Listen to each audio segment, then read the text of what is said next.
Bonjour mesdames et messieurs, bonjour à celles et ceux qui nous ont déjà suivis ce matin sur la session sur le numérique et la cybersécurité.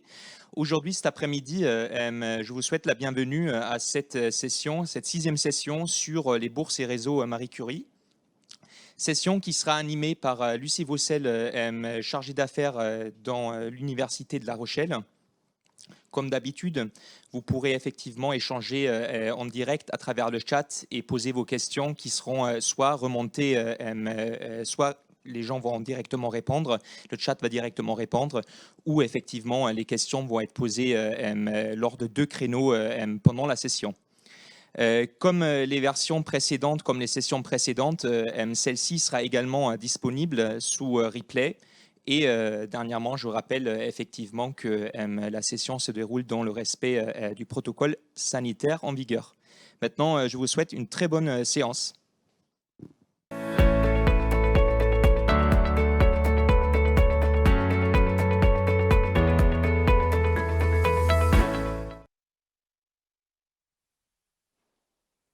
Bonjour à toutes et à tous et bienvenue à cette session dédiée au programme Marie Skłodowska-Curie du programme Horizon Europe.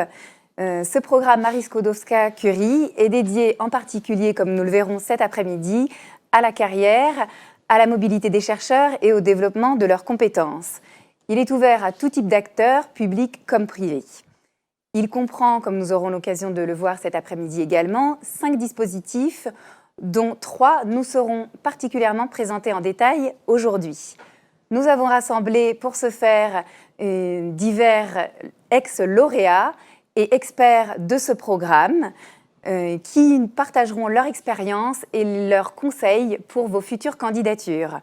En premier lieu, nous avons Géraldine Léonard, qui est actuellement mise à disposition auprès du ministère de l'Enseignement supérieur, de la Recherche et de l'Innovation en tant que point de contact national pour le programme Marie Skłodowska-Curie.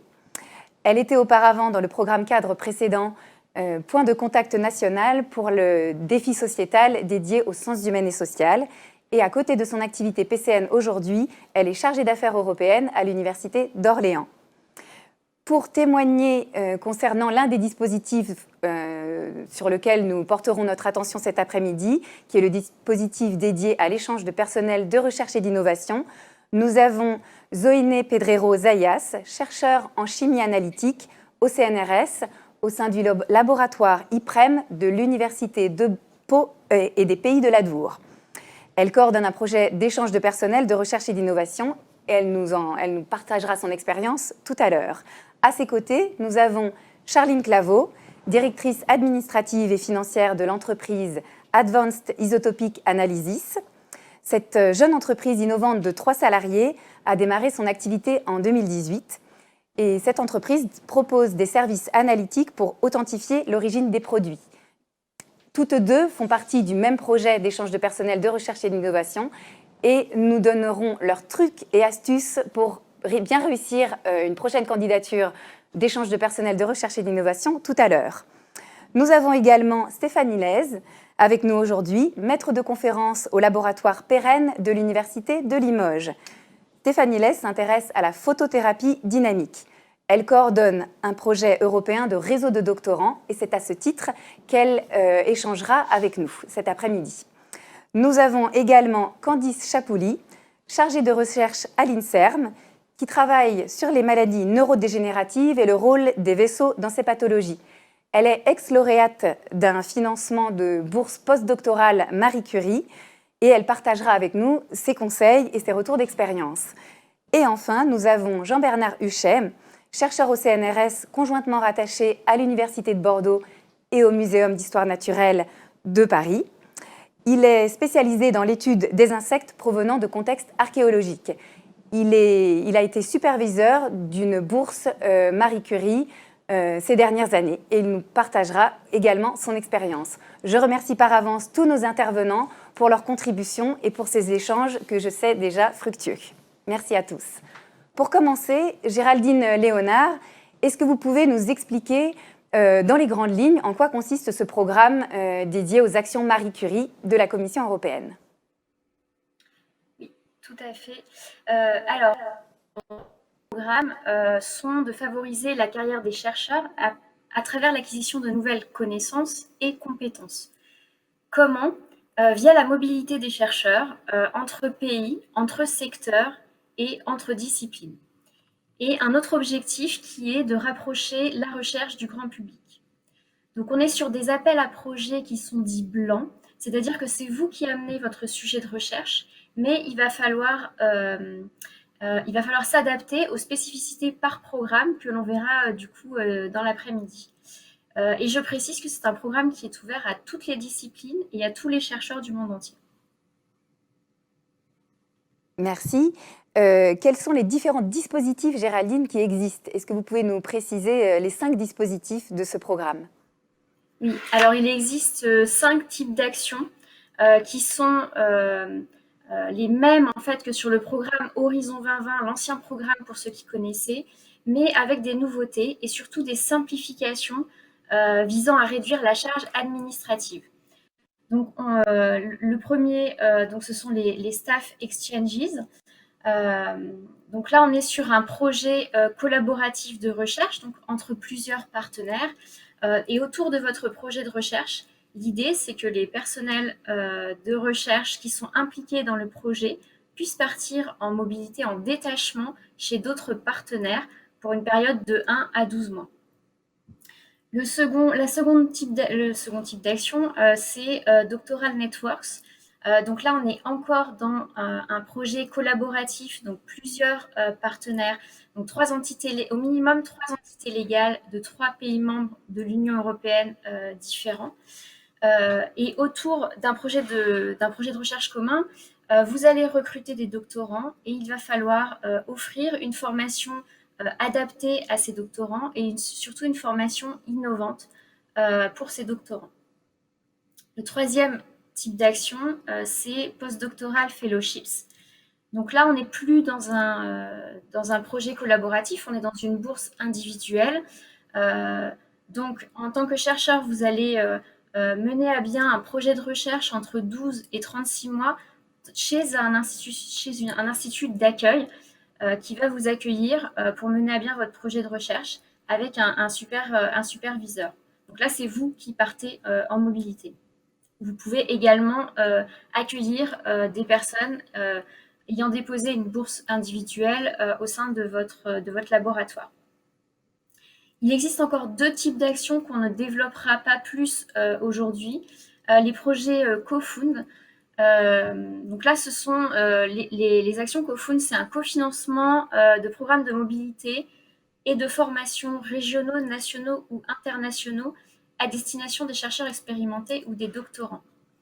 En fait, c'est un établissement qui va déposer pour obtenir un financement CoFund et il va se positionner en tant qu'autorité de gestion pour lui-même par la suite effectuer des appels à projets pour financer des mobilités de chercheurs. Donc vous pouvez être touché par ce type d'appel à projet indirectement. Et le cinquième et dernier type d'action, c'est MACA and Citizens. C'est anciennement, pour ceux qui connaissent, la Nuit des chercheurs. Donc là, on est sur un projet avec des activités de vulgarisation scientifique. L'idée étant de créer un événement le dernier samedi de chaque septembre auprès des citoyens pour faire de la vulgarisation scientifique et rapprocher du coup le monde scientifique des citoyens. Donc, c'est un appel à projet pour financer 2 événements. Donc c'est sur 2 ans. Voilà. Merci beaucoup, Géraldine. Peut-être avant de passer plus précisément sur chacun des 3 dispositifs sur lesquels nous allons nous arrêter cet après-midi, une petite question qui concerne les nouveautés. On sait, on l'a entendu à maintes reprises de la part de la Commission européenne, que Horizon Europe est une évolution et pas une révolution. Est-ce que cette phrase est valable pour les actions de Marie Curie? Oui, et si ce n'est pas le cas, quels sont les changements principaux et quelles sont les nouveautés apportées par Horizon Europe au programme Action Marie Skłodowska-Curie? Alors effectivement, ce n'est pas une révolution, ce programme, c'est vraiment une évolution. On conserve les 5 types d'actions. Par contre, comme je disais tout à l'heure, on simplifie les programmes, l'idée étant de réduire en fait la charge administrative. Alors, il y a quelques nouveautés qui sont communes aux actions, donc je vais brièvement les dire et puis je conserverai les nouveautés spécifiques pour la suite.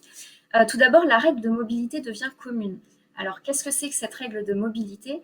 Eh bien, c'est pour partir en mobilité, il ne faut pas avoir résidé ou exercé son activité principale dans le pays de votre organisme d'accueil pendant plus de 12 mois, dernier mois, précédant la date applicable. Donc ça, c'est une règle qui est devenue commune au type d'action. Vous avez également deux nouveautés qui se retrouvent, que vous allez retrouver dans les budgets des actions sur lesquelles vous avez des recrutements, parce que toutes les actions n'ont pas de recrutement. Il va y avoir deux nouvelles colonnes. Special Needs Allowance. Donc, vous allez voir apparaître cette colonne dans le budget. Alors, ça existait déjà, mais c'était une demande à faire à part. Aujourd'hui, c'est directement à mentionner lors du dépôt de projet et dans le budget. En fait, il s'agit de faire une demande spécifique d'adaptation de poste en cas d'handicap du philo. Et on va voir aussi qu'il y a une nouvelle colonne qui s'appelle Long Term Leave Allowance, qui est la prise en charge des coûts de congé maternité, paternité ou arrêt longue maladie dans le cas d'un recrutement de chercheurs. Et donc ça, c'est vraiment une nouveauté dans le programme. On va voir également qu'il y a quelques limites qui n'existaient pas auparavant dans l'ancien programme sur ce type d'action. Et puis au niveau de la mobilité, enfin au niveau des secondements, les secondements vont être c'est une mobilité entre partenaires pour un chercheur qui est déjà dans son établissement. Ils sont limités à un maximum de 1/3 du temps de travail. Donc par exemple, dans les doctoral networks, les doctorants qui sont embauchés sur 36 mois, ils vont pouvoir partir en secondement en détachement, maximum 12 mois chez un autre partenaire. Voilà les grandes nouveautés qui sont communes à peu près à toutes les actions. Merci beaucoup Géraldine. Sans plus attendre, nous allons nous intéresser plus spécifiquement au dispositif, donc à l'action, et qui concerne les échanges de personnel de recherche et d'innovation. Donc, est-ce que vous pouvez, Géraldine, peut-être pour commencer, et puis je m'adresserai aussi à nos intervenantes qui pourront nous faire un retour d'expérience sur les projets d'échange de personnel de RI dans lesquels elles sont impliquées. Mais peut-être pour commencer, plus spécifiquement, Géraldine, en quoi consiste et quelles sont les modalités de soumission de projet et les règles de ce genre de projet, en fait, l'échange de personnel de RI. Alors, échange de personnel de RI, donc anciennement les appels à projets RISE, qui s'appellent aujourd'hui, donc il y a la slide, les Staff Exchanges. Donc, il s'agit d'un projet collaboratif, donc plusieurs partenaires, intégrant des échanges de personnel entre les partenaires par détachement, allant de 1 à 12 mois maximum. Tout type de personnel de recherche ou administratif et technique qui est impliqué dans le projet peut partir en mobilité chez un autre partenaire. L'idée est de favoriser la collaboration internationale, académique, non académique, intersectorielle et interdisciplinaire. Alors, la collaboration internationale, c'est certainement cet appel à projet qui est l'appel à projet le plus international des actions Marie Curie. Et le fait qu'il y ait des mobilités interdisciplinaires, ça c'est nouveau dans le programme Horizon Europe. Très bien, merci beaucoup.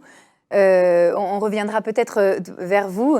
Je m'adresse sans plus tarder à nos deux expertes aussi également des échanges de recherche et d'innovation. Donc nous avons Zoïné Pedrero Zayas qui coordonne un projet donc anciennement appelé RISE dans le cadre d'Horizon 2020. merci Zoéné. Peut-être on va commencer par vous. Quelle a été votre motivation à l'origine du dépôt de votre projet? Donc, si j'ai bien compris, vous coordonnez ce projet qui, du fait des aléas de la crise sanitaire, a pris un petit peu de retard à son démarrage. Mais au moins, est-ce que vous pouvez partager avec nous qu'est-ce qui a été à l'initiative de votre démarche? Oui, bonjour. Le projet vient de commencer. C'était un premier dépôt des projets RISE et donc on a fait les kick-off au mois de février. Et nous sommes 10 partenaires et donc entre ces partenaires hors Europe, nous avons l'Université de São Paulo au Brésil. Donc évidemment, ce type d'échange, pour l'instant, on ne peut pas les envisager. Mais de cette semaine, on commence les échanges déjà avec les partenaires européens. Et ce projet, il émerge à partir d'un un projet ANR Région Chercheur que je coordonne. Donc, dans les projets ANR Région Chercheur, notre rayon il est assez limité. Et un des avantages de commencer un projet RAI, c'était justement pouvoir commencer ces travaux interdisciplinaires parce que dans les régions chercheurs, on n'a pas de partenaires. Donc ici, on était confronté à élargir ces réseaux, élargir les applications et avoir donc l'opportunité justement qu'on cherchait d'avoir ces échanges multidisciplinaires. Donc, une autre motivation, c'est aussi aller vers la consolidation de la thématique on va dire, à moyen et à long terme, parce que le projet ANR Région Chercheur, il est aussi en cours, c'est un projet assez récent, et donc c'est un sujet qui m'intéresse, et c'était la façon d'essayer de pérenniser cette thématique de recherche. Très bien, merci beaucoup. Je vais peut-être m'adresser à Charline Claveau de l'entreprise Isotope Analysis, excusez-moi, Advanced Isotopic Analysis. Charline, est-ce que vous pouvez nous dire peut-être la même chose, enfin essayer d'expliquer en quoi a consisté votre démarche lorsque vous êtes engagé donc dans le même projet que Zoéné, si je ne m'abuse, mais également dans un autre projet. Donc votre entreprise est impliquée actuellement dans 2 projets d'échange de personnel de RI. Oui, bonjour et merci pour cette invitation à témoigner. Vous l'avez dit, aujourd'hui, Aya, c'est plus court et c'est plus simple comme nom d'entreprise. Aya participe donc à 2 projets, l'un qui s'appelle Trace Wine Dew et qui est dans le domaine de la traçabilité des vins, et l'autre, donc Merfish, où là, on est plutôt sur les pollutions et des thématiques environnementales, et il se trouve que ça correspond à nos 2 cibles de marché. Donc ça nous intéresse à ce titre puisque c'est des secteurs dans lesquels nous, on vend des prestations analytiques. Il faut savoir qu'AIA, c'est une entreprise qui a été fondée par des chercheurs. Donc notre ADN, il y a évidemment l'innovation. On est une jeune entreprise innovante, ce qui signifie qu'on a la moitié de notre activité pratiquement aujourd'hui qui est encore sur de la recherche et du développement pour pouvoir mettre au point en fait nos services analytiques qu'ensuite on propose sur le marché. Et c'est en ce sens qu'on a souhaité participer à ces 2 projets RISE. D'abord parce que parmi les partenaires, il y a soit des laboratoires avec lesquels on collabore déjà pour la mise au point de nos services, donc en effort de recherche et développement. Certains sont également des clients et pour d'autres, on est intéressé pour de la mise en réseau. Donc pour nous, ça nous sert à la fois à servir notre politique de recherche et développement en interne, mais également à ensuite faire un petit peu de réseau, puisqu'une partie de notre clientèle, ce sont les laboratoires publics de recherche. Voilà. Et ce qui nous a plu en fait dans les formules RISE, c'était que c'était assez léger.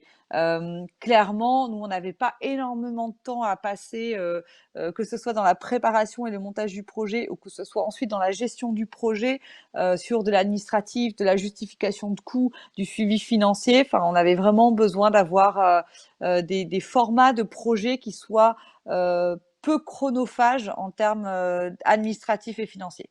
Et c'est le cas en fait des projets RISE. Et c'est pour ça qu'on a choisi de partir d'abord sur ce genre de projet européen-là, parce que par ailleurs, notre effort de R&D est très bien financé. Donc, on n'avait pas tellement besoin d'aller chercher de l'argent pour financer notre recherche et développement. On avait besoin plutôt de mise en réseau.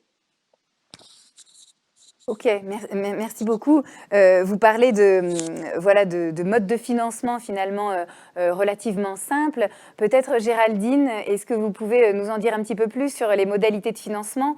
Donc c'est un système de bourse, il me semble. Oui, c'est un système de bourse. Alors, en fait, cet appel finance la mobilité, tout d'abord. Pour un mois de mobilité, la personne aura 2300 euros pour subvenir aux besoins de cette mobilité, c'est-à-dire payer les billets d'avion, le logement, les frais sur place. J'insiste sur le fait qu'il ne s'agit pas d'un salaire, c'est vraiment une indemnité pour subvenir justement aux besoins de cette mobilité. Ensuite, donc ça c'est pour la partie, mobilité. Et ensuite, il va y avoir une partie de cette somme qui va être les coûts institutionnels pour, voilà, tout à fait. Modalité de financement, donc pour la mobilité, 2300 euros par mois. Et puis, il y a les coûts institutionnels qui vont servir, qui sont séparés en deux. Il y a une partie pour des coûts de recherche, des coûts de formation et puis des coûts aussi de réseau, parce que c'est important de pouvoir se rencontrer en dehors des détachements des secondes mains. Et donc là, le montant, il est de 1300 euros par mois chercheur et une partie de coûts indirects et pour 1000 euros. Donc en fait, c'est un forfait unitaire en fonction du nombre de mois de détachement que les personnels vont effectuer chez un autre partenaire. Très bien. Comment se passe l'organisation des mobilités? Et là, peut-être je m'adresse à vous trois. Hein. Selon vous, hein, Géraldine en tant qu'experte ou Zoéné et Charline, peut-être vos retours d'expérience sont intéressants à ce sujet aussi. Comment s'organisent les mobilités? Quel type de personnel vous envoyez? À quel moment? N'est-ce pas compliqué? Comment vous organisez tout cela? On imagine notamment, j'imagine que pour une petite structure comme une entreprise, il n'est pas simple d'envoyer peut-être un salarié pour une durée d'1 mois. Donc comment ça se passe? Alors, je prends la balle au bond si mes collègues le permettent. Effectivement, c'est là la difficulté. Alors, d'autant plus que nous, on est une jeune entreprise en développement et donc on n'est pas dans un fonctionnement routinier puisque on peut avoir voilà, des tensions sur la production avec le chiffre d'affaires qui se développe, etc. Donc, c'est pas simple pour nous d'anticiper. Et ça, c'est la grande difficulté, c'est que il faut pouvoir se dire, nous, on envoie nos ingénieurs d'application. Donc, on envoie le personnel qui réalise les analyses.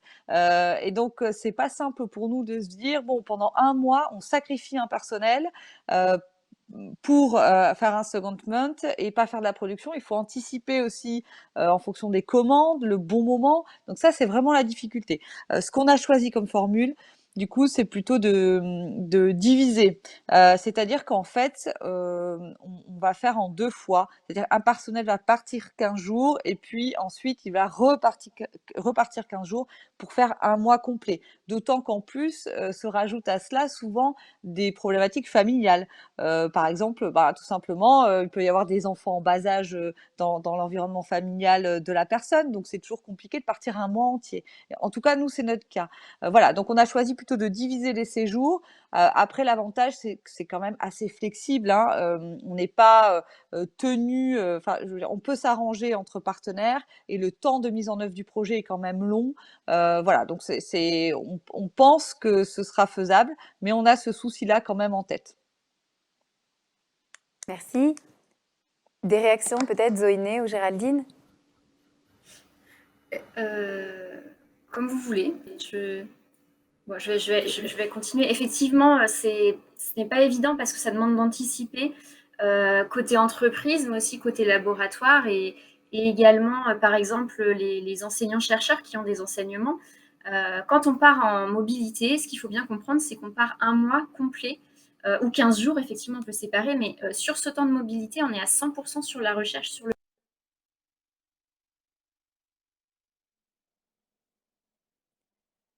Oui, alors je pense que nous avons un petit souci technique. Donc je termine peut-être ce que Géraldine disait, c'est que quand un chercheur est en mobilité, il va devoir consacrer 100% de son temps au projet en question. Donc oui, ça nécessite une certaine implication. Peut-être nous pouvons demander le retour d'expérience de Zoïné. Je ne sais pas si... Nous avons eu un cas particulier dans le montage de notre projet RISE, et c'était avec un partenaire privé. Mais dans ce cas, ce n'était pas une petite entreprise, c'est une entreprise assez grande, mais de toute façon, la problématique était similaire à la décrite par Charline. Donc, pour nous, c'était vraiment important de les impliquer dans ces projets.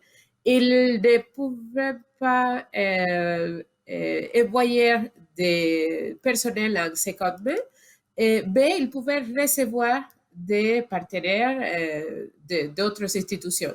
Donc, on a fait cette proposition, on l'a expliqué déjà dans la proposition, la proposition qu'on a subie, on ne l'a pas caché, on l'a dit explicitement pourquoi ils ne pouvaient pas s'engager à réaliser eux des secondements, mais qu'ils pouvaient les recevoir. Donc, le projet il est passé, mais la project officer, pendant l'élaboration du grand agreement, a évoqué une autre fois le sujet pour bien préciser.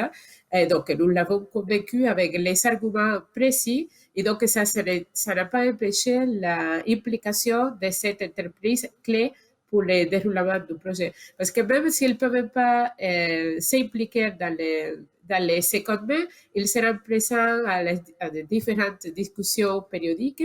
Pour nous, c'était important et bon, les RISE, je pense que la forme est assez flexible et si on l'explique bien, ça peut passer. Très bien, merci beaucoup.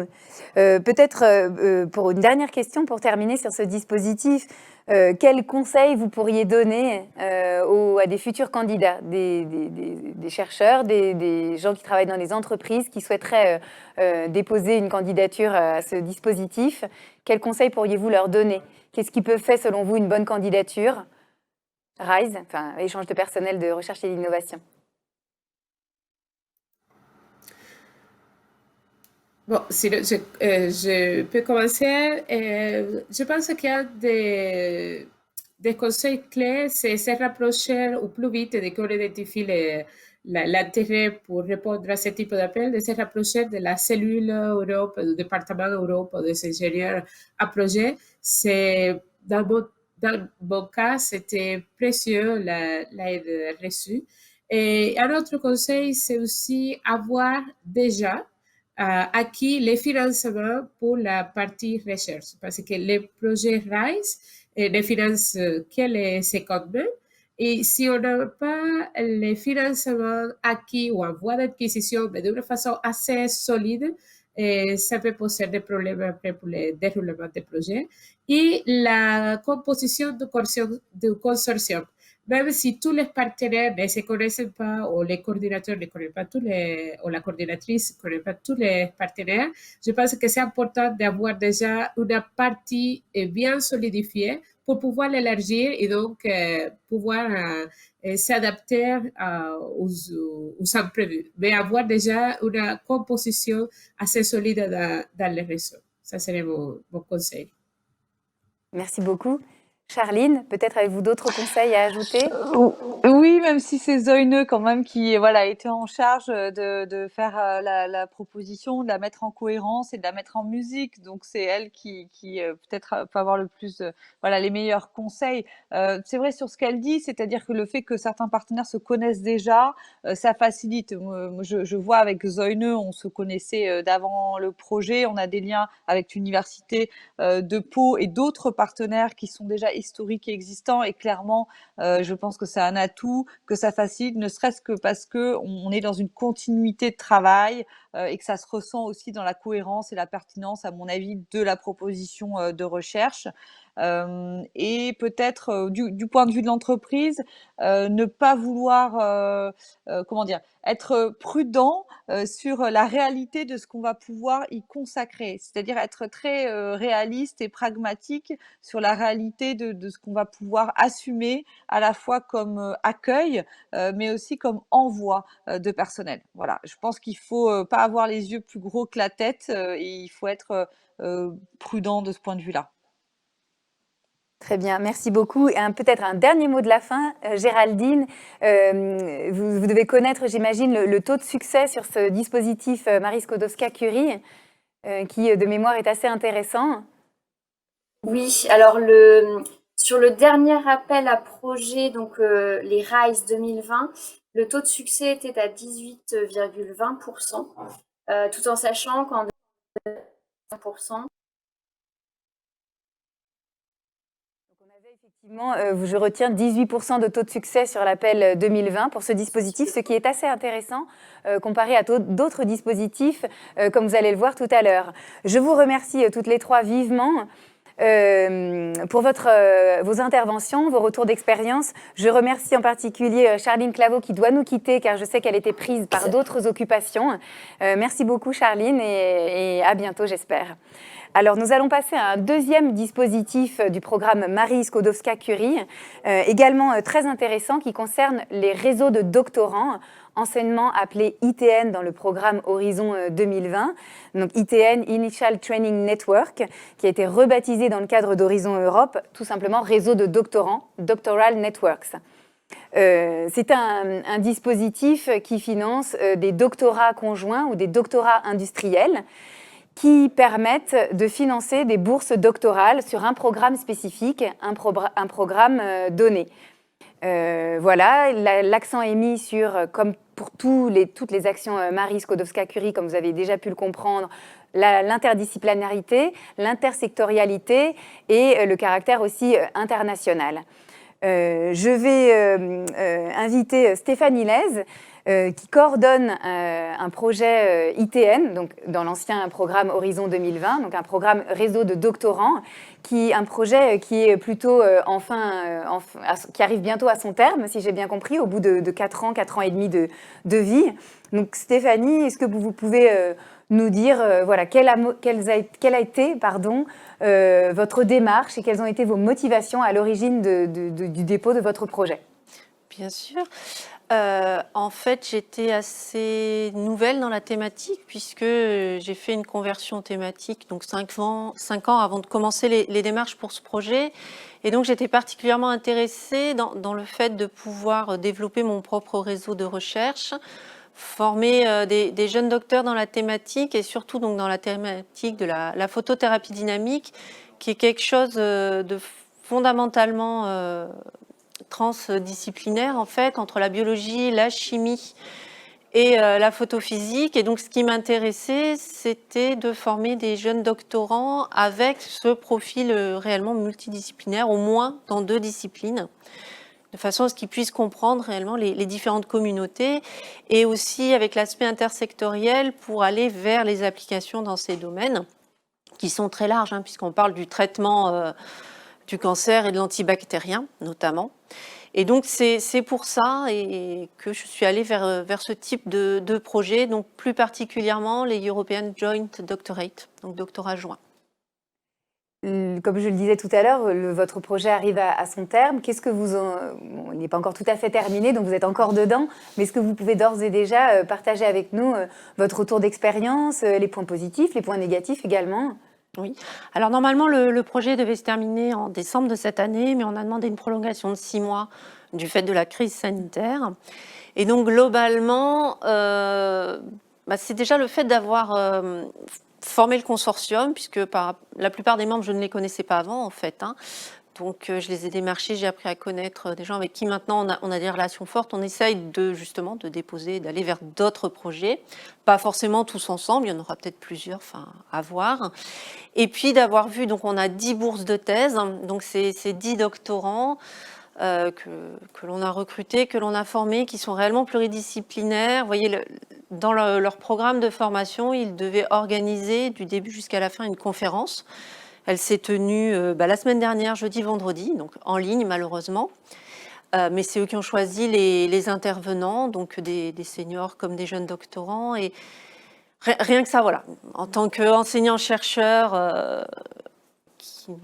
avec un vrai pied dans la formation, voilà, c'est plaisant de voir ce groupe de jeunes qui évolue, qui a vraiment grandi, malgré les difficultés de l'année que nous venons de passer. Et puis, au niveau réseau, visibilité, je pense que j'ai atteint mes objectifs, puisque bah voilà, grâce à Politéa, mon projet, j'ai clairement été invitée à donner des conférences, ce genre de choses. Après, sur les difficultés, bah toujours oui, mais des difficultés inhérentes à la recherche, où ça va pas assez vite ou pas comme on voudrait. Mais j'ai envie de dire, en dehors de tout projet, ça, c'est vrai. Donc non, pas vraiment en fait de difficultés particulières. Du travail, bien sûr, pour remplir les objectifs, les jalons, tout ce qui est annoncé avec l'Europe, mais qui est très compréhensive. Il suffit de, voilà, on a une bonne interaction avec notre project officer à Bruxelles et on lui fait part de nos soucis, de nos retards et il n'y a strictement aucun souci. D'accord, merci. C'est bien, retour extrêmement positif, j'entends. Géraldine, est-ce que vous pourriez peut-être revenir très concrètement sur ce dispositif réseau de doctorants? Quelles sont les modalités de financement? Donc, on a compris, ça finance des bourses de doctorants. Donc, en l'occurrence, sur le projet de Stéphanie Lez, 10 bourses de thèse ont été financées. Comment ça s'organise et quelles sont les règles de l'Europe à ce niveau-là? Au niveau du financement. Déjà sur le programme, sur le nouveau programme, il y a un nombre maximum de doctorants qui passe à 360, donc soit 10 thèses, et qui peut être augmenté en fonction, qui peut passer à 15 thèses sur les doctorats conjoints et doctorats industriels. Donc, qu'est-ce que cela finance? Donc, on est encore dans des coûts unitaires. Ça va financer tout d'abord le salaire du doctorant. Le salaire du doctorant qui va inclure son salaire, qui est dans ce qu'on appelle, ce que la commission appelle la living allowance. Donc, il y a un minimum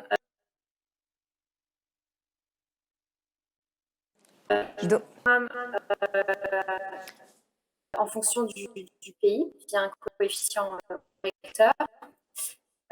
Et puis, vient ajouter au salaire de base une allocation de mobilité et une allocation pour charge de famille. Donc ça constitue le salaire du chercheur. Vous allez avoir sur pour l'institution ou pour tout ce qui va être les coûts de recherche sur le projet, les coûts de formation, les coûts de réseau. On est vraiment sur la création formation innovante. La notion de réseau est très importante. Et puis, la dernière catégorie, c'est pour la partie coûts indirects et management. Ok, merci beaucoup. Qu'est-ce qui se passe? Ces doctorants doivent partir en mobilité. Alors Stéphanie ou Géraldine, peut-être l'une ou l'autre, qu'est-ce que ils doivent, donc s'il s'agit d'un industrial doctorate, ils doivent nécessairement effectuer une mobilité auprès d'un industriel, si je comprends bien. Enfin, comment ça se passe? Quelles sont les modalités concrètes de mobilité? Alors, je ne sais pas si ça a changé ou pas, si Géraldine veut compléter, si elle capte bien. Mais sinon, sur l'ancienne mouture, donc sur les ITN, en fait, ça dépendait du type, puisqu'il y en avait 3. Donc, les European Industrial Doctorate, c'est une co-tutelle avec une entreprise. Donc, globalement, ça ressemble à un dispositif CIFRE, si on compare à nos dispositifs nationaux. Donc 18 mois, auxquels on peut rajouter des secondments chez d'autres partenaires, mais pour moins d'un tiers du temps, donc moins de 12 mois cumulés.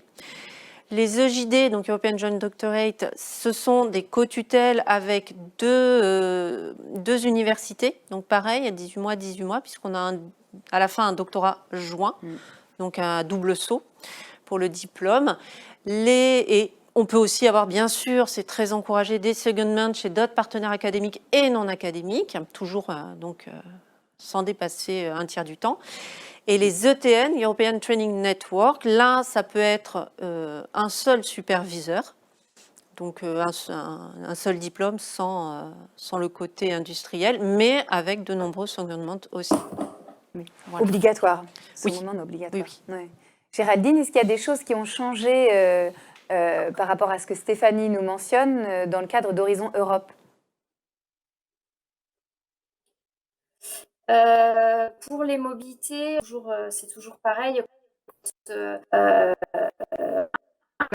maximum un tiers de son temps en mobilité chez un partenaire académique, non académique, national,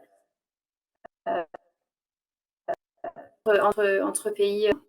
Là-dessus, il n'y a pas vraiment de modification. Ok. Peut-être question un petit peu stupide. Le doctorant peut effectuer une mobilité, doit effectuer sa mobilité nécessairement chez un partenaire membre du consortium. On est d'accord. Il ne peut pas effectuer une partie de son doctorat en dehors du consortium. En revanche, pour les secondements, dans ce qu'on appelle les détachements, il peut bien les effectuer dans n'importe quelle autre structure qui sera partenaire associé. C'est bien cela ? Oui. Alors juste dans le dépôt de projet, dans le projet qu'on dépose, on va bien préciser les secondments qu'on prévoit, chez qui, pourquoi, combien de temps, avec quel objectif. Mais sachant que voilà, c'est 1 an avant le début de la thèse, par exemple, donc quand on arrive en fin de thèse, ça fait déjà plus de 3 ans qu'on a déposé le projet, il peut y avoir des modifications et c'est là où il faut être en relation avec le project officer, le tenir au courant et il n'y a pas de souci. Bien sûr. Géraldine, vous voulez ajouter d'autres choses là-dessus ? Oui, je veux bien juste compléter. C'était, j'ai oublié du coup la question. J'ai oublié la question, Lucie. Il n'y a pas de problème. C'était par rapport aux doctorants qui doivent nécessairement effectuer une partie de leur doctorat chez un des partenaires du consortium, chez un des bénéficiaires du consortium, et ça c'est voilà, mais autre chose dans le cadre de leur détachement, des détachements qui sont, si j'ai bien compris, plutôt optionnels, ça peut être chez des partenaires associés ou d'autres entités à l'extérieur du consortium. La question à Oui, tout à fait. Alors, merci pour avoir répété la question. Oui, je voulais juste préciser le vocabulaire. Effectivement, les bénéficiaires reçoivent la subvention, bénéficiaire de la subvention recrutent le doctorant. Par contre, les partenaires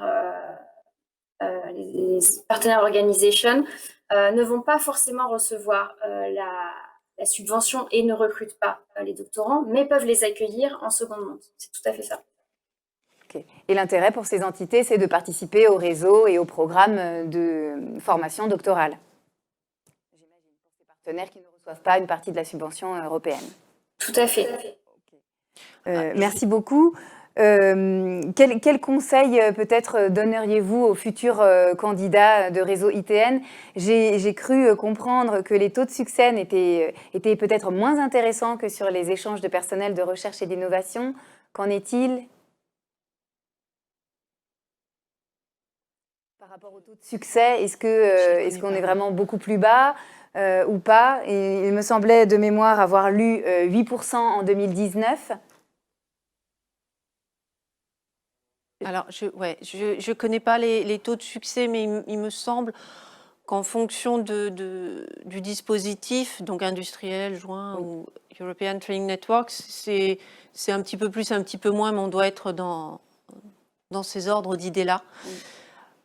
Pour autant, même si c'est compétitif, moi je trouve que voilà, l'aventure vaut le coup d'être tentée, d'autant plus que donc Polytea, je l'ai déposé 2 fois en fait. On a obtenu le financement la seconde fois, et entre la première et la seconde fois, en fait, j'ai repris point par point le rapport et j'ai essayé d'améliorer tout ce qui avait été souligné en point négatif, sans toucher à ce qui avait été souligné en point positif.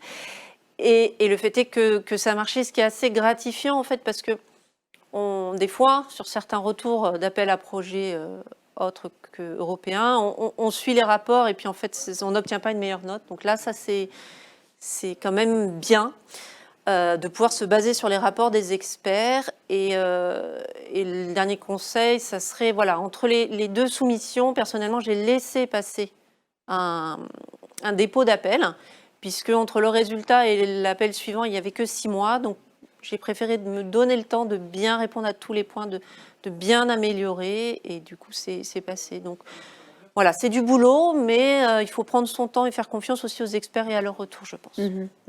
Merci beaucoup.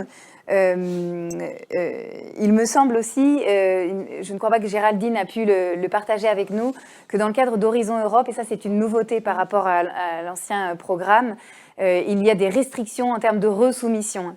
Donc ça n'aurait pas été votre cas, puisque si vous laissez passer une année avant de redéposer, je crois qu'il n'y a pas de problème. En revanche, vous ne pourrez plus à l'avenir, dans les années à venir, et ça sera effectif à partir de 2022, vous ne pourrez plus, si vous avez obtenu en deçà d'un certain seuil lors du premier dépôt, vous ne pourrez plus redéposer l'année suivante le même projet, en fait. Donc ça, c'est une petite limite que la Commission européenne a mis en place pour justement limiter le nombre de dépôts face au succès croissant de ce type d'appel. Voilà. Merci beaucoup pour ce retour d'expérience extrêmement intéressant. Je voyais Candice Chapoulier avec nous qui hochait la tête quand Stéphanie faisait part du deuxième dépôt de son projet. Donc nous allons passer maintenant au troisième dispositif qui nous intéresse particulièrement cet après-midi, qui est le dispositif de financement de bourse doctorale. Anciennement appelé IF, Individual Fellowship, dans le cadre d'Horizon 2020. Donc ce dispositif est poursuivi dans le cadre d'Horizon Europe, selon quasiment les mêmes modalités. Et nous allons en parler avec donc Candice Chapoulier, ex-lauréate d'une bourse postdoc Marie Curie, et Jean-Bernard Huchet, qui a été superviseur d'une ancienne lauréate d'une bourse postdoc Marie Curie également. Alors peut-être, je ne sais pas si Géraldine peut témoigner, non peut-être pas, il y a un petit problème technique, veuillez nous en excuser. Alors, si, ça a l'air bon. Alors, là, profite. Je ne sais pas si vous m'entendez. Ouais. Si, nous t'entendons très bien. Pas de problème. Merci beaucoup Géraldine. Alors, en quoi consiste ce dispositif bourse doctorale? Est-ce que vous pouvez nous expliquer? Non, alors... là, on est sur individu. Ça ne fonctionne plus. Si, nous t'entendons. Mais de manière très saccadée. Donc, le dispositif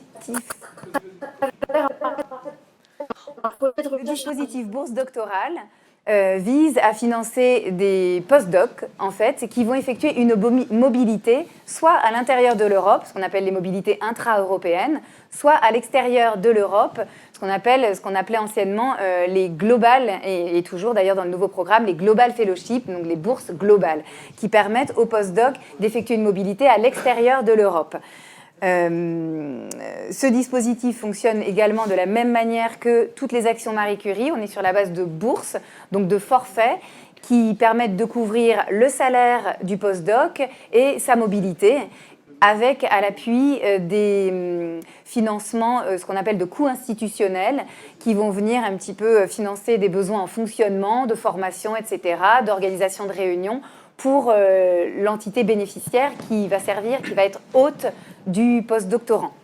Alors, je vais peut-être directement m'adresser à nos deux intervenants. Quelle a été, peut-être, première question un petit peu comme pour les autres intervenants, quelle a été votre motivation à l'origine du dépôt du projet? Comment tout s'est organisé pour vous au démarrage? Bon, Candice, allez-y. Alors moi, c'était pour, à l'origine, revenir en France après une première expérience postdoctorale aux États-Unis. Donc j'avais pour objectif de revenir dans mon laboratoire de thèse pour en fait passer les concours de la fonction publique pour devenir chercheur. Et donc dans le cadre de cette reprise de contact avec le laboratoire français, j'ai décidé de déposer un projet avec ce laboratoire. Donc c'est quelque chose qu'il faut bien planifier bien en avance. C'est pas quelque chose qu'on fait en 2 mois. Donc la reprise de contact, elle s'est faite bien, je dirais, 1 an et demi même, avant de vraiment pouvoir initier le retour en France. Donc c'est pas, enfin ce type de bourse, faut vraiment bien y penser en amont et donc avoir déjà des prises de contact avec des laboratoires qui nous intéressent dans le laboratoire, dans le pays dans lequel on veut revenir. Voilà. Ok. Jean-Bernard, peut-être un autre témoignage par rapport à justement vos motivations à l'origine pour le dépôt du projet en tant que vous, je le rappelle, superviseur d'une bourse Marie Curie, une bourse postdoc. Dans le cas présent, en fait, pour ce qui me concerne, c'est une donc doctorante qui m'a contacté, que je connaissais déjà, parce qu'en fait, dans mon domaine particulier de bioarchéologie, on est assez peu nombreux. Donc voilà, donc elle m'a contacté, c'était donc pour une bourse individuelle qui a commencé donc en 2016. Donc on a monté le projet véritablement en totale synergie. En fait, elle m'a présenté en fait son sujet qui m'intéressait évidemment énormément. Et donc en fait, on a vraiment travaillé d'abord en binôme, mais après en fait assez rapidement en trinôme, parce que la personne qui était référente bourse Marie Curie donc nous a énormément aidé. Donc on s'y est pris longtemps à l'avance, et ça a été vraiment une chance de travailler avec elle. Donc on a vraiment travaillé à trois, donc on avait un retour permanent. Donc voilà, ça s'est très très bien passé à ce niveau-là. Et voilà. Je crois, donc Candice, votre bourse postdoc donc, est terminée. Jean-Bernard, vous aussi, le projet finalement est terminé. À l'issue de vos projets respectifs, quel retour et quel impact vous en retirez? Qu'est-ce qu'il reste finalement? Alors le projet était en fait initialement prévu pour 2 années. En fait, il s'est arrêté un petit peu avant pour la bonne et simple raison qu'en fait, la postdoc a trouvé un poste de maître de conf donc dans l'université de Terre-Neuve où elle désirait aller. Donc en fait, voilà, ça s'est plutôt terminé très très bien. Et voilà, et nous avons énormément de contacts toujours depuis, avec plein de projets, de travaux en commun et puis de publications aussi en commun. Donc voilà, donc c'est devenu une collègue. Ouais, c'est très positif, en fait, très très positif, évidemment. Pour le même retour, c'est de toute façon des bourses très prestigieuses qui, du coup, ont un impact assez phénoménal sur la carrière. Moi, je suis revenue en 2017 et j'ai passé donc les concours de chargé de recherche en suivant, et j'ai eu le concours pendant la bourse Marie Curie. Donc évidemment un tremplin non négligeable pour la carrière de jeunes chercheurs. Et oui, pour développer le réseau, je trouve que c'est également extrêmement intéressant parce que pour construire le projet et donc obtenir la bourse, il faut contacter des gens, il faut mettre en place un secondment. Donc ça permet aussi un petit peu de grandir comme jeune chercheur et de créer son réseau à la fois en France et au niveau international. Est-ce que l'un comme l'autre, c'était un seul et unique dépôt qui vous a amené à obtenir le financement, ou il y a plusieurs dépôts? Ouais, non, moi, du coup, je l'ai déposé 2 fois. Donc, comme ma collègue le disait tout à l'heure, c'est toujours intéressant parce que dans ce type de bourse européenne, on a des retours de reviewers qui sont très précis. Et effectivement, en répondant aux points négatifs, finalement, on est capable de resoumettre une meilleure version. Et si on n'est pas très loin, si on a plutôt une bonne note à la première soumission, on est quasi, je dirais pas certain, mais on peut espérer pouvoir l'obtenir la deuxième fois.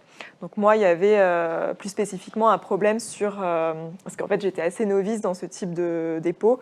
Et donc j'avais non seulement un problème avec le langage qu'il faut utiliser, donc là encore, faire appel à la cellule Europe, c'est absolument essentiel.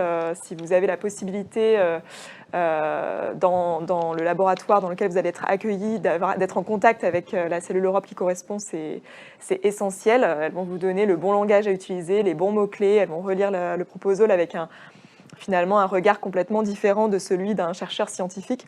Donc ça, c'est essentiel. Et puis, j'avais choisi finalement un encadrant qui n'était pas du tout adapté.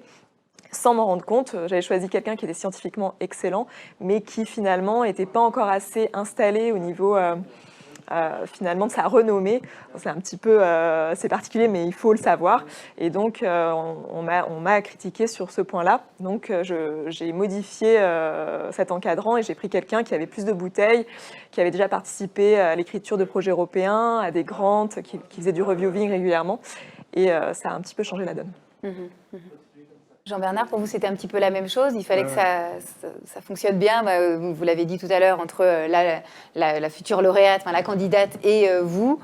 Est-ce que c'était aussi un succès après un premier dépôt uniquement? Premier dépôt, oui. En fait. Mais je pense que ça, c'est très important, évidemment. On se connaissait avant et donc on allait vraiment... On a travaillé ensemble sur ce projet-là, qui était le sien initialement au départ. Mais bon, évidemment, il y a le laboratoire qui était important, parce que c'est un laboratoire qui pouvait lui apporter beaucoup. Mais je pense que, bien sûr, le choix du référent dans le cas présent, et puis le fait qu'on ait, on se connaissait avant, et je connaissais, donc je savais quelles étaient ses attentes, en fait, au niveau professionnel, ce que je pouvais lui apporter. Et donc, voilà, donc on a vraiment travaillé en totale synergie pendant tout le temps. Ça a été, en fait, assez long. Donc, on a vraiment monté ce dossier, et puis après, on a eu des retours assez permanents, donc de la référente Marie Curie, donc ça c'était aussi très positif. Donc il y a vraiment eu, ça a mis du temps, mais en fait, voilà. Je pense que ça c'est très important. Je sais que j'ai discuté récemment avec cette référente qui me dit, certaines fois je reçois des dossiers très très tardivement, et en fait, il ne peut pas y avoir de retour. Je ne peux pas, moi, leur donner mon avis et leur dire, voilà, vous devriez plutôt peut-être modifier ça et ça. Elle me dit, alors voilà. Donc je pense que ça c'est très important. Quand on dépose un dossier, il faut s'y prendre à l'avance, parce que, voilà, pour avoir la possibilité de ce retour-là avant le dépôt définitif. Donc ça, je pense que c'est très important. Ok. Est-ce que, je pensais tout à l'heure, vous avez parlé de détachement. Il y avait aussi des détachements pour votre la lauréate que vous avez supervisée. Je ne sais pas dans quelle mesure, peut-être Géraldine pourra nous répondre, dans quelle mesure il est obligatoire d'inclure dans sa bourse de mobilité postdoctorale des détachements.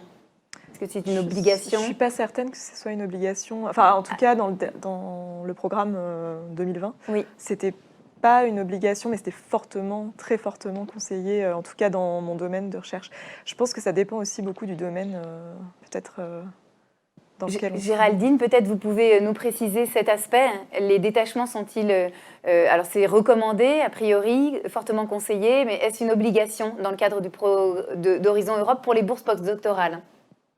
Non, ce n'est pas une obligation. Ça dépend, enfin, tout dépend du projet, en fait. Est-ce qu'il y a des besoins ou pas de partir en détachement, mais ce n'est pas une obligation de partir en détachement sur cette bourse. Il me semble que c'est la même chose, vous pouvez confirmer pour les réseaux de doctorants qui peuvent aussi être concernés par des détachements, n'est-ce pas? Effectivement, ce n'est pas non plus une obligation. L'obligation des détachements à proprement dit de personnel est dans les staff exchanges. Oui, qui est, si on peut dire, l'ADN des staff exchanges. Oui, ok. D'accord, merci. Peut-être, Géraldine, si vous voulez bien revenir donc, sur ce dispositif postdoctoral. Bon, on a parlé je crois que j'ai parlé des modalités de financement. Est-ce qu'il y a d'autres choses à savoir ou peut-être des nouveautés par rapport à ce que le programme Horizon Europe propose sur ce dispositif?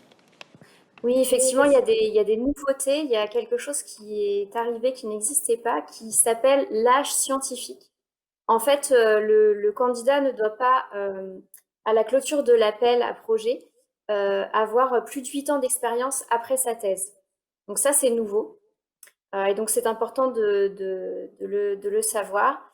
Par rapport au secondment, on est toujours un maximum de secondment si on en fait un tiers de la durée du projet. Et puis, donc ça, vous en avez parlé tout à l'heure pour les doctoral networks. C'est la même chose sur les postdoctoral fellowships. À partir de l'appel 2022, il y aura des restrictions de resoumission pour les candidats qui ont été notés en dessous de 70% sur l'appel précédent. Ils ne pourront pas redéposer l'appel de l'année suivante. Il faudra qu'ils attendent encore 1 an. Ok, d'accord, merci beaucoup. Quel conseil peut-être donneriez-vous à des futurs candidats à ces bourses postdoctorales, Candice, Jean-Bernard, des points saillants qui doivent être particulièrement développés dans la proposition de projet? Bon, avant tout, s'y prendre bien en avance, je pense qu'on a bien insisté là-dessus. C'est pas quelque chose qu'on peut faire en peu de temps. Toujours à penser à bien se rapprocher donc des cellules Europe, des structures qui vont vous accueillir. Il faut y aller, il faut être motivé, il faut proposer des choses un peu innovantes, bien justifier pourquoi on va dans tel laboratoire, qu'est-ce qu'on va apporter au laboratoire, qu'est-ce que eux vont nous apporter. Et aussi ne pas négliger les parties, parce qu'il y a plusieurs parties dans ce type de proposal. On n'est pas que scientifique, on est aussi là pour faire de la vulgarisation scientifique, être en interaction avec le public, c'est ce que l'Europe attend également. Donc il ne faut pas sous-estimer les parties qui ne concernent pas purement le projet, parce que le candidat est important et l'environnement est important également. Ok, merci. Est-ce que Oui, je vous pense que souhaitez ajouter des choses? tu as tout dit.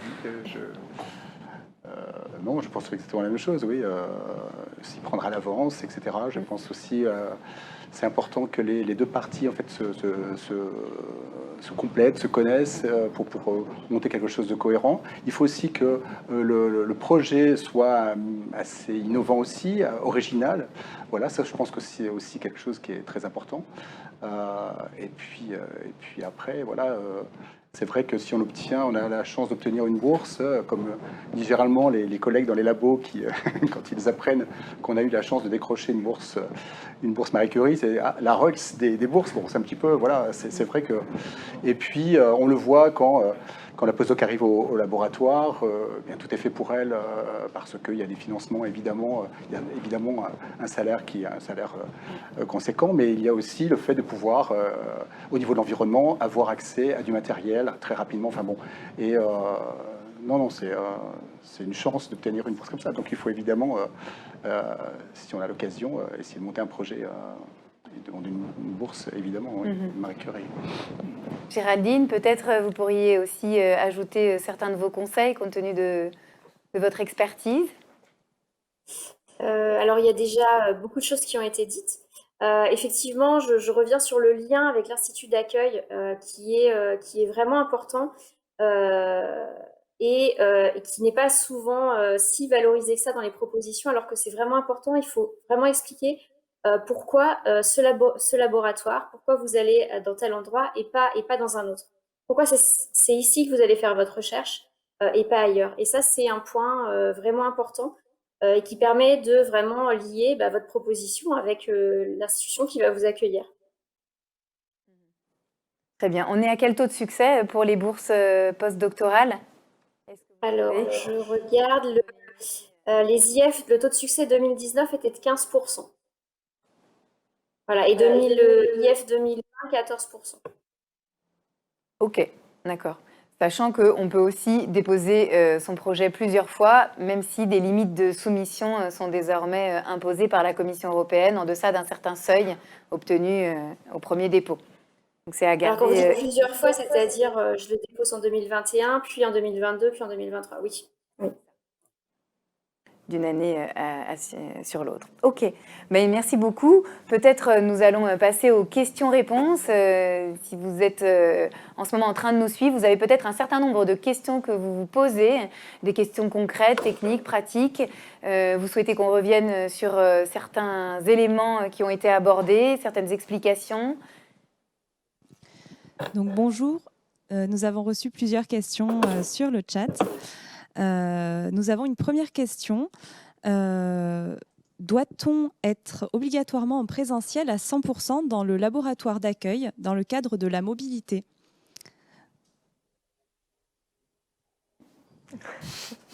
Alors, pour quel dispositif, j'aurais envie de Je dire, suppose que la question concerne le dispositif bourse postdoctorale. Oui, je dirais oui, à part pendant la période du secondment, si elle est approuvée, où là, on a l'autorisation. Après, il faut que ce soit déterminé quelle durée en fait, est attribuée pour ce secondment, mais sinon, il faut être à 100% dans le laboratoire qui nous héberge, puisque c'est avec ce laboratoire qu'on a monté le projet. Merci. Ensuite, nous avons une autre question. Quelles sont les dates de clôture des appels à projets Marie Curie pour l'année 2021? Très bonne question. En effet, peut-être Géraldine, vous avez les éléments d'information? Oui, alors j'ai les éléments d'information. Par contre, à prendre, voilà, les dates que je vais vous donner sont les dates qui sont données aujourd'hui, mais qui peuvent évoluer, car le programme de travail n'a pas encore été adopté. Donc pour les Doctoral Networks, l'estimation de la deadline sera au 16 novembre 2021, avec une ouverture estimée le 22 juin. Pour les postdoctoral fellowships, ouverture le 22 juin avec une deadline le 12 octobre 2021. Pour les staff exchanges, c'est le 7 octobre 2021 l'ouverture avec un dépôt de projet le 9 mars 2022. Et ayez bien en tête que le programme de travail n'est pas encore adopté, donc ces dates peuvent évoluer. Ce sont les dates que nous avons de la Commission européenne aujourd'hui. Merci. Nous avons donc une autre question. Quelqu'un nous demande d'expliquer la notion de secondment. Oui, c'est vrai que c'est un terme sur lequel nous sommes revenus à plusieurs reprises. Donc, secondment, c'est le terme anglais. Hein. En bon français, on devrait dire détachement. Et je vais peut-être laisser Géraldine compléter. Cette notion de détachement, elle est présente finalement dans tous les dispositifs Marie Curie. Oui, tout à fait, c'est la notion de détachement. En fait, je pars mener l'activité de recherche qui est sur le projet chez un autre partenaire. Je pars pour une période minimum d'1 mois, qui peut être séparée jusqu'à maximum 12 mois. L'idée étant de favoriser en fait l'échange de connaissances, de compétences, le travail en équipe, et de pouvoir apporter des compétences et échanger, que ce soit intersectoriel, entre académiques, non académiques, au niveau européen et international, ou interdisciplinaire. Donc ça, c'est la nouveauté du programme. Je ne sais pas si ça répond à la question. Alors peut-être juste pour préciser, dites-moi si je me trompe, les détachements finalement sont la base des échanges de personnel recherche et innovation, donc ce qu'on appelait RISE anciennement. Voilà, c'est les personnes vont en mobilité dans d'autres entités, en détachement finalement dans d'autres entités, alors que sur les bourses postdoctorales et sur les réseaux de doctorants, il y aura de toute façon des mobilités qui concernent la bourse dans son intégralité, puisque le postdoc, il va effectuer sa mobilité en Europe ou à l'extérieur de l'Europe. Et dans le cadre de cette mobilité donc permanente, il sera rattaché à un laboratoire, il aura la possibilité d'effectuer des détachements ponctuellement dans d'autres entités. Pareil pour les doctorants, dans le cadre des réseaux de doctorants, on aura des doctorants qui vont effectuer 18 mois de leur doctorat à un endroit, puis 18 mois à un autre, mais au cours de ces 18 mois, de ces 2 fois 18 mois, ils auront l'occasion d'aller en détachement pour des plus courtes périodes ailleurs, auprès de partenaires associés ou d'organisations associées au projet. Merci. On nous demande également, est-ce que ces détachements sont obligatoires et quels pays sont éligibles ? Je vais peut-être laisser Géraldine répondre. Alors, ces détachements sont obligatoires dans le cadre des staff exchanges. Ce n'est pas obligatoire dans les autres types d'appels, mais c'est possible. Donc ça, c'était la première question. Et la deuxième question, vers quel pays ? Alors, en fait, l'idée, c'est de partir donc vous êtes, par exemple, chez un partenaire académique, dans une université, donc vous allez partir en détachement en secondment chez un partenaire non académique. Donc ça peut être un institut de recherche, ça peut être une entreprise, ça peut être une collectivité. Donc ça, c'est le premier type de mobilité. Le second type de mobilité, de détachement en secondment, ça va être au niveau international. C'est-à-dire vous partez dans un pays tiers, ou alors vous recevez vous êtes en France, vous recevez un personnel de recherche qui travaille chez un partenaire dans un pays tiers qui vient chez vous pour une durée de 1 mois à 12 mois. Et la troisième possibilité, ce sont les mobilités intersectorielles. Donc ce qui est nouveau et ce qui permet en fait d'avoir des possibilités de mobilité entre 2 partenaires de pays membres de l'Union européenne, ce qui n'était pas le cas auparavant, à condition que la mobilité soit pas intersectorielle, excusez-moi, interdisciplinaire, à condition que la mobilité soit dans 2 disciplines différentes. Très bien, merci beaucoup. Nous avons maintenant une autre question. Quelqu'un nous dit « En vous écoutant, on a l'impression qu'il faut essayer plusieurs fois de resoumettre le projet pour réussir. Avez-vous des expériences de succès au premier dépôt de projet ?» Oui, il y en a. Jean-Bernard Huchet, ici, a témoigné. Ça Peut-être fonctionne de temps en temps aussi. J'ai eu cette chance-là au premier jet, oui. Donc, voilà, je peux attester que ça fonctionne. Tout à fait. Il me semble aussi que Zoïné Pedrero-Zayas, qui est intervenue sur le dispositif Staff Exchange, a également réussi son projet Mère-Fiche du premier coup. Mais donc, c'est sur le dispositif RISE qui avait un taux de succès légèrement supérieur aux autres dispositifs. Mais bien sûr, ce sont des choses qui arrivent Oui. heureusement. Nous avons maintenant une autre question. Quels sont les critères d'évaluation du programme plus globalement? Quels sont les critères d'évaluation des actions Marie Curie? je vais aussi m'en remettre à Géraldine. Globalement, oui, allez-y Géraldine, pardon. Alors globalement, il y a 3 critères d'évaluation qui sont l'excellence, le critère d'excellence. Donc là, on est sur une note qui va être pondérée à 50% pour la note globale. Un critère d'impact avec une note pondérée à 30% et 20% pour la partie implémentation du projet. D'accord. Merci. Très bien, merci. Une autre question peut-être? Oui, nous avons une autre question concernant la durée de financement des actions Marie Curie. Quelle est la durée de financement de ces différents types de projets? Peut-être là aussi, Géraldine, vous pouvez nous donner la réponse par dispositif, puisque c'est très spécifique d'un dispositif à un autre. Tout à fait. Donc, les Doctoral Networks, on est sur des projets qui durent 4 ans. Les projets Staff Exchanges, des projets qui sont sur 3 à 4 ans maximum. En général, c'est 3 ans. Et pour les bourses individuelles, alors dépendant de la bourse, c'est entre 12 et 36 mois. En fait, ça va être 12 et 24 mois si vous restez dans un pays membre de l'Union européenne ou pays associé. Mais si vous partez chez un pays tiers, vous aurez votre bourse qui devra faire entre 12 et 24 mois maximum. Mais vous aurez en plus une période de retour de 12 mois au sein d'un pays membre de l'Union européenne ou pays associé. Donc 36 mois maximum. Merci beaucoup Géraldine. Une autre question? Nous avons une autre question, oui, donc plutôt sur les bourses postdoctorales. Donc d'après les dernières nouveautés, il y a maintenant un temps limite après la date d'obtention de la thèse pour soumettre une proposition. Enfin, c'est plutôt une question. Y a-t-il maintenant un temps limite après la date d'obtention de la thèse pour soumettre une proposition?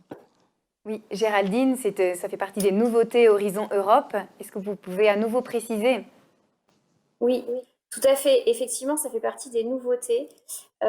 Et je suis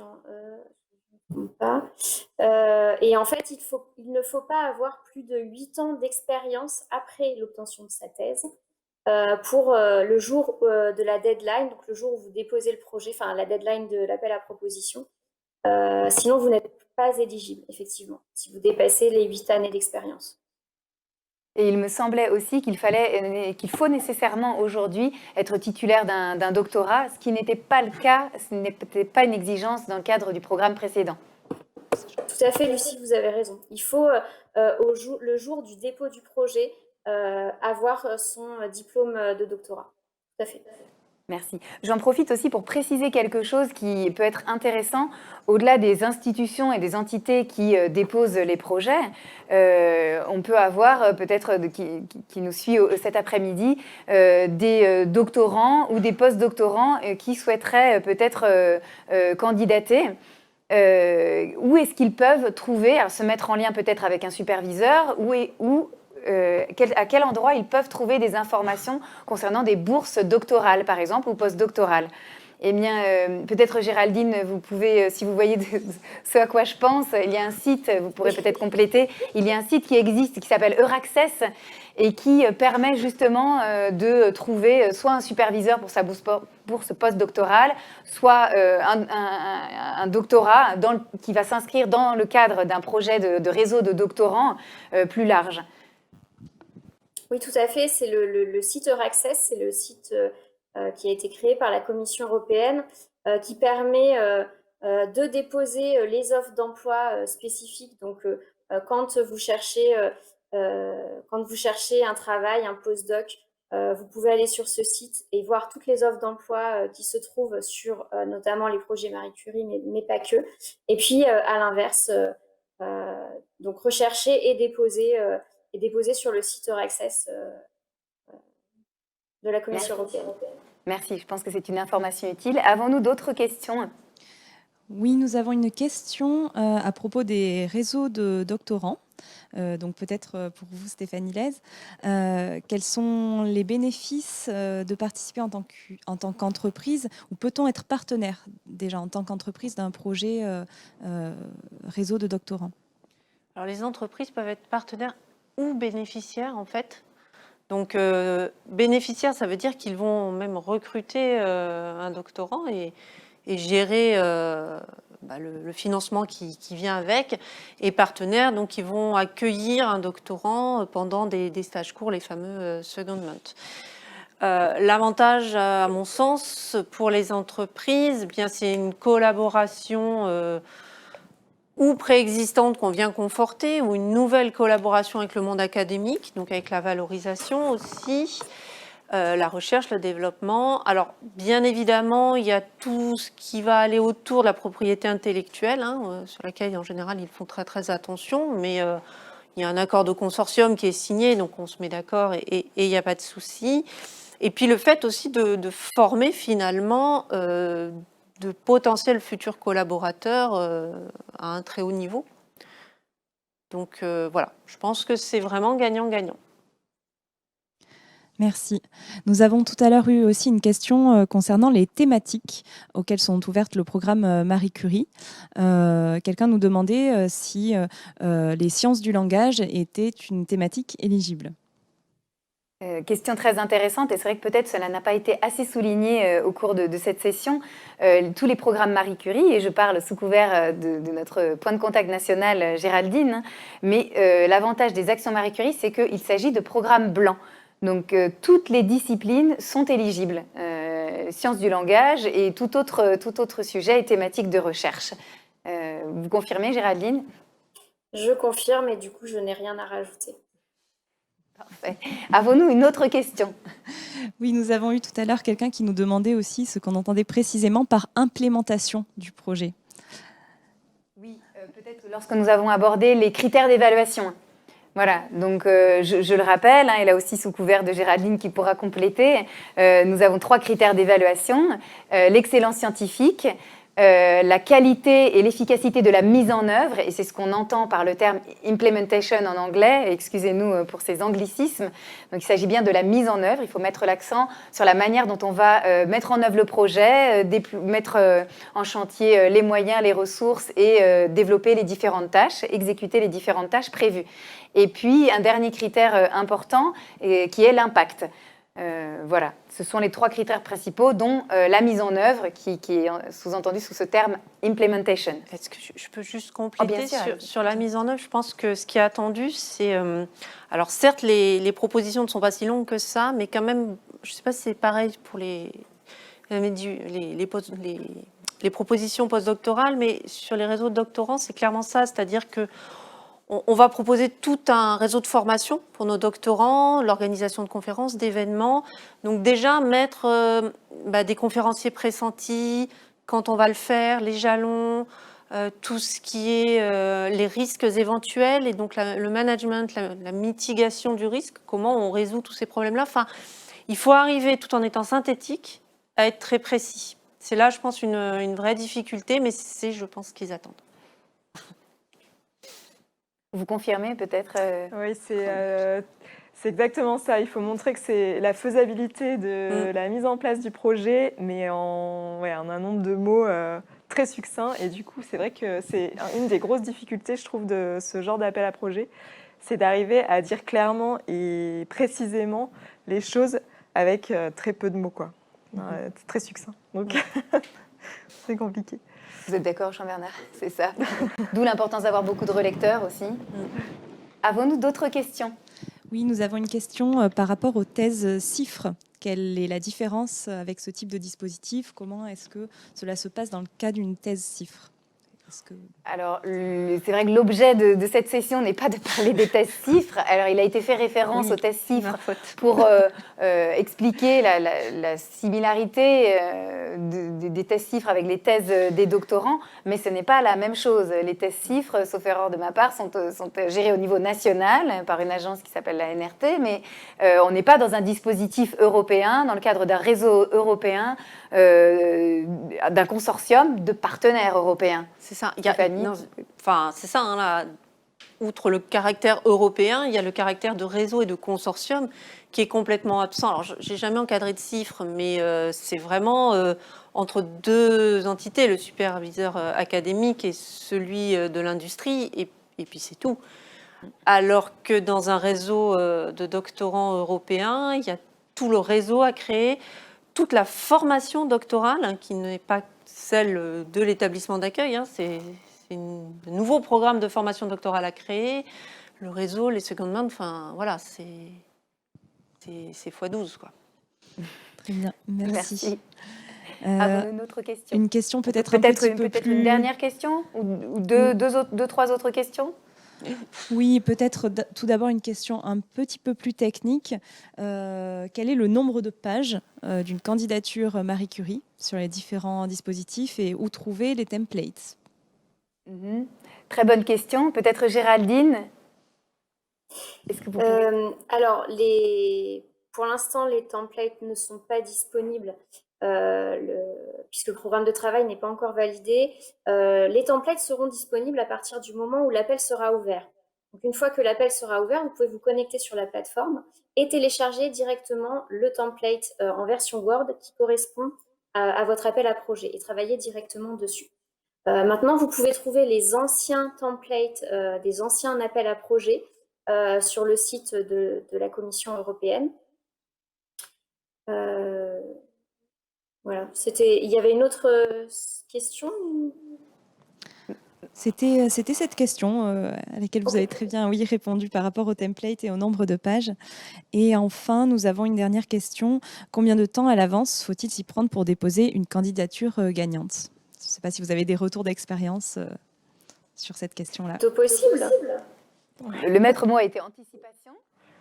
Mais peut-être, en termes de durée, qu'est-ce que vous préconiseriez?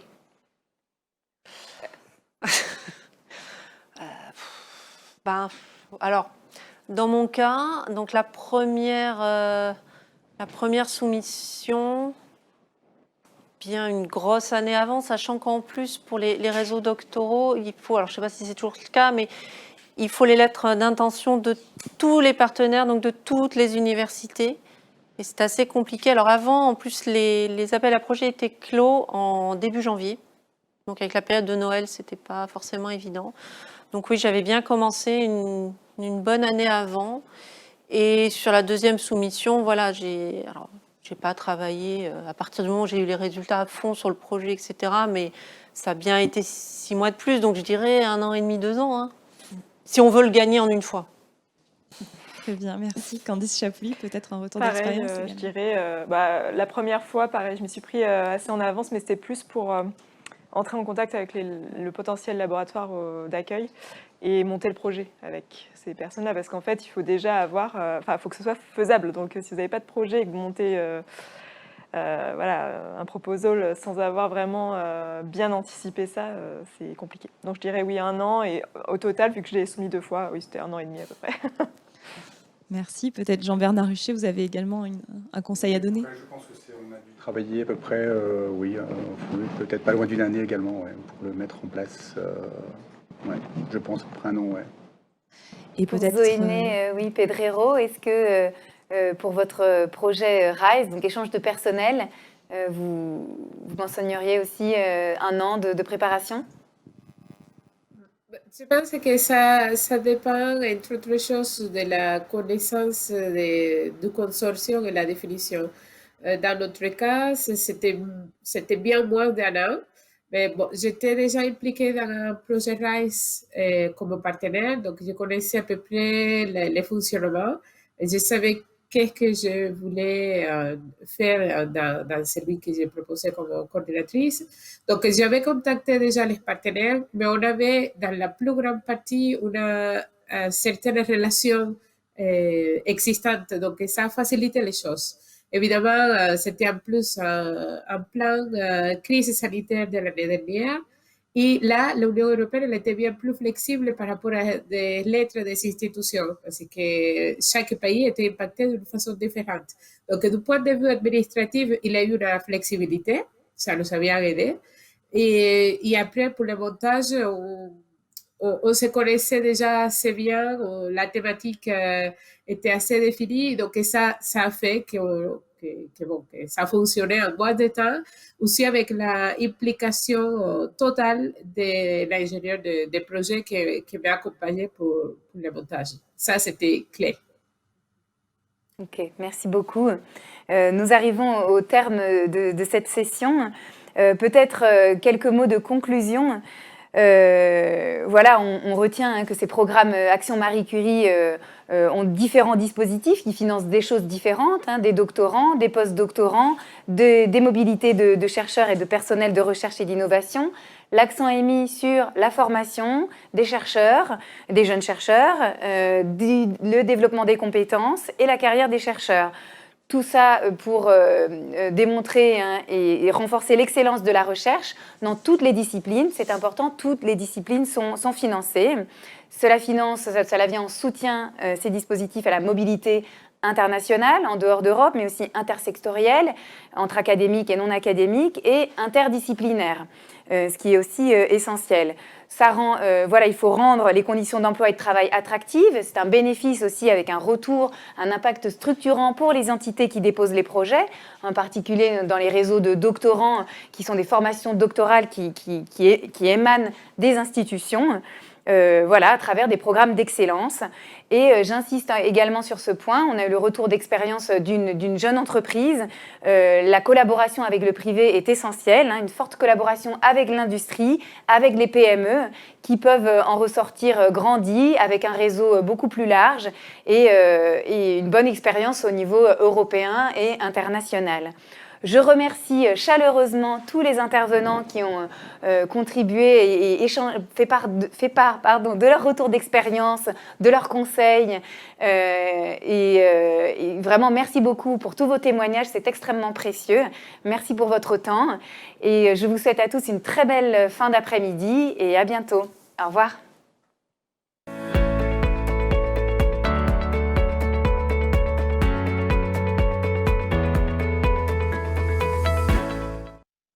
Mesdames et messieurs, vous venez de suivre la session d'information sur les bourses et réseaux Marie Curie. Maintenant, je vous invite de prendre votre agenda et de noter la date du 8 juin et le créneau de 11h à 12h30 pour une prochaine session d'information qui portera sur le volet santé des transitions sociétales. Merci pour votre fidélité et une bonne fin d'après-midi à vous.